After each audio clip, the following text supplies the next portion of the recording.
I'm Judy Shaw for NYSE Floor Talk. Joining me today is Calanthia Mei. She is co-founder at Masa Finance. Calanthia, it's wonderful to have you here. Thanks for joining me today. Thank you so much for having me here, Judy. I'm honored. Now, before we get started, because I'm very eager to talk with you, but before we do that, just a quick note to our viewers. This interview is for informational purposes only. The NYSE doesn't recommend any investments or investment strategies. All right, so Calanthia, the price of Bitcoin surged after recent news of Silicon Valley bank run. Why did this happen? Well, long story short, there are several contributing factors to the reason why we had a bank run to Silicon Valley Bank.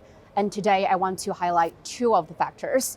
The first one is that we entrusted a centralized risk management team that significantly mishandled asset liability during a rising interest rate environment. The second factor is that when the panic started to kick in, a lot of consumers and depositors were worried about not being able to get the money out. They were worried about one-to-one redemption, especially above the FDIC insurance line of $250,000.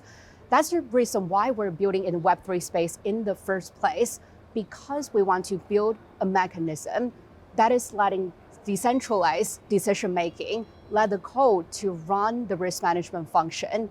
And we want to be able to have one-on-one redemption to all of the assets. That's the reason why after the Silicon Valley Bank news, we have seen a surge of Bitcoin price. Earlier today, we saw $26,000 being surpassed by Bitcoin price. And you saw industry leaders such as CZ from Binance swapping as much as $980 million into native cryptocurrency assets such as Bitcoin, Ethereum, and others. Now, taking a step back, there's a huge caveat here. I am a long-term optimist when it comes to decentralization and building decentralized risk management mechanism. However, in the short to medium term, I do fully recognize that we need to bring more trust. We need to enable more trust in the Web3 space.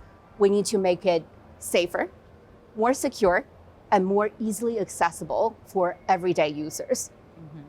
Okay, so now Masa Finance is the world's first Soulbound Token. Can you explain what it is and how it works?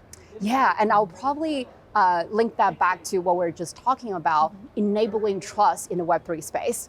Now, I'm very happy that Masa Finance and many other builders out there are trying to bring trust and build the infrastructure for trust in the Web3 world.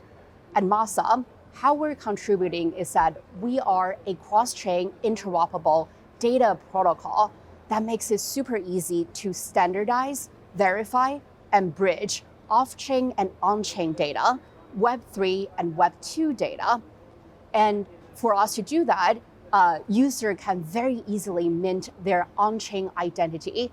They'll be able to easily bridge on-chain and off-chain data together. And from a developer standpoint, they'll be able to easily access and utilize standardized on-chain identity and standardized on-chain data. All right, now tell me, how are you onboarding more users to Web3? Yeah, and before the show, we're talking that we just launched the product 6 months ago in a bear market environment nonetheless.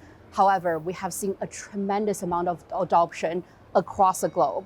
In the past 6 months, we have gathered more than 300,000 users across testnets and mainnets.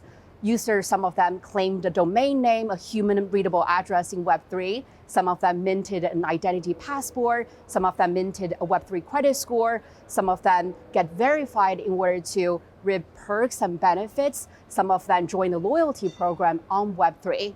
At the core of it, at Masa, we are trying to make data interoperable and easy. Again, it is a way to standardize and bridge on-chain and off-chain data, make it super easy for everyday user across the globe to be able to put their data on-chain and unlock utilities and benefits from Web3. All right, well, Calanthia, wonderful to talk with you. Thank you. Thanks for joining me on Floor Talk today. Thank you so much for having me.